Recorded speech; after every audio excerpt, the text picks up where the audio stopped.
Along with Minglava, in any education, my unit in Chamit in China Singaro, G8 in you can't lesson 45 Pibare, Shadow Post and Nambangago, select in Chapi Domabe, Pibare. Post and Namangama so in 2 plus 2 1/4 minus 5/4 minus 2/3 minus 1/7/8/21 လို့ပေးထားပါတယ်။ကိန်းကျုံမြင်းကိုအရင်ရှင်းပေးရမှာပဲဖြစ်ပါတယ်။ 2 က 2 ပါလက္ခဏာက plus ပါ။ကိန်းရောကိုတွေ့ရင်အပိုင်းကိန်းပြောင်းပါမယ်။4 2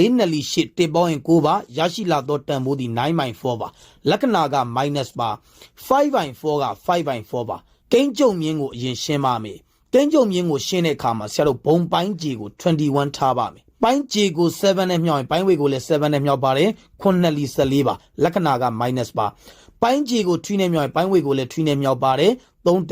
3ပါနောက်ကိန်းတန်ဖိုးဒီ 8/21 ပဲဖြစ်ပါတယ်။ဆက်လက်ဖြည့်ရှင်းပေးပါမယ်။ 2 က 2ပါလက္ခဏာက plus ပါ 9/4 က 9/4 ပါလက္ခဏာက minus ပါ 5/4 က 5/4 ပါခွင်းထဲကကိန်းကိုဖြည့်ရှင်းလို့ရရှိလာသောတန်ဖိုးဒီ 11/21 ပဲဖြစ်ပါတယ်။နောက်ကိန်းတန်ဖိုးဒီ 8/21 ပဲဖြစ်ပါတယ်။ 2 plus 9/4 minus ဝင်းထဲကကိန်းကိုရှင်းပါမယ်။ဘုံပိုင်းကြီးကိုဆရာတို့84ထားပါမယ်။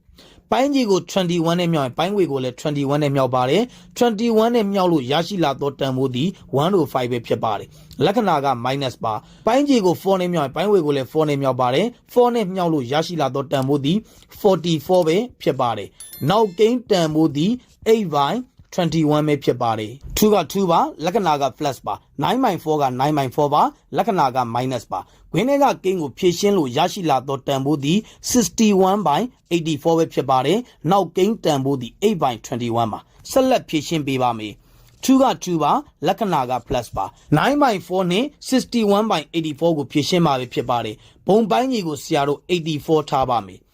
ပိုင်းကြီးကို21နဲ့မြောက်ရင်ပိုင်းဝေကိုလည်း21နဲ့မြောက်ပါတယ်21နဲ့မြောက်လို့ရရှိလာသောတန်ဖိုးဒီ189ပဲဖြစ်ပါတယ် minus 61က61ပါနောက်ကိန်းတန်ဖိုးဒီ8/21ပဲဖြစ်ပါတယ်2က2ပါလက္ခဏာက plus ပါခွင်းထဲကကိန်းကိုဖြည့်ရှင်းလို့ရရှိလာသောတန်ဖိုးဒီ128/84ပဲဖြစ်ပါတယ်အစားကိုအမြောက်ပြောင်းပါမယ်နောက်ကိန်းကိုပြောင်းပြန်လှန်ပါမယ်နောက်ကိန်းပြောင်းပြန်လှန်လို့ရရှိလာသောတန်ဖိုးဒီ21/8ပဲဖြစ်ပါတယ်ဆက်လက်ဖြည့်ရှင်းပေးပါမယ်ခြေစရာတန်ဖိုးရှိပါတယ်21တက်လီပါ21လေးလီပဲဖြစ်ပါတယ်4နဲ့ကျင်းပါမယ်4တက်လီ4ပါ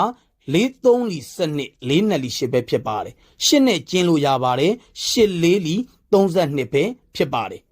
ရရှိလာသောတန်ဖိုးဒီ2 plus 4ပဲဖြစ်ပါတယ်အဖြေကိုပြောပါဆိုရင်10ပဲဖြစ်ပါတယ်ယနေ့သင်ကြားပေးခဲ့တဲ့ပုဒ်စာနံပါတ်5ရဲ့ရှင်းလင်းချက်ကိုနားလည်လိမ့်မယ်လို့ထင်ပါတယ်အားလုံးကိုကျေးဇူးတင်ပါတယ်ရှင်လန်းချမ်းမြေ့ကြပါစေဗျာ